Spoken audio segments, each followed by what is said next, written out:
সেই কষ্টের মূল্য যদি না বোঝেন, যদি না দিতে পারেন, আমি মনে করি, আশা করি অতি দ্রুত আপনার সেই বসার নিচ থেকে চেয়ার সরে যাবে, যে ভয় পড়ে যাবেন ছিনিয়ে দিয়েছে। সতর্ক হয়ে যান, পচা শামুকের পা কাটার চেষ্টা করবেন না।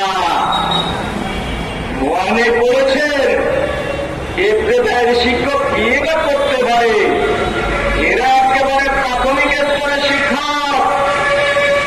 বুঝতে হবে, আপনার বাবা মা আপনাকে জন্ম দিয়েছিল ভুল, আর এই শিক্ষকরা প্রাইমারি স্কুল থেকে ইবতেদায়ী মাদ্রাসা থেকে আপনাকে বানিয়েছিল ভুল।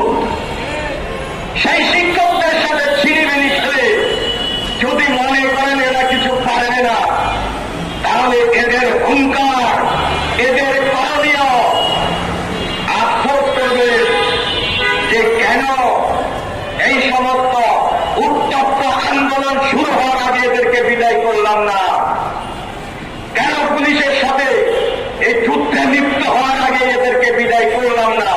নিজের আন্দোলন নিজে টানবেন, আর বাজার নিজের চেয়ার চলে যাবে, টেরও পাবেন না। ইবতেদায়ী শিক্ষকরা সেই খেলা আবার দেখাবে এই রাজপথে। আমি শেষ অনুরোধটুকু জানিয়ে দিতে চাই, আমাদের ধৈর্যের পা ভাঙ্গা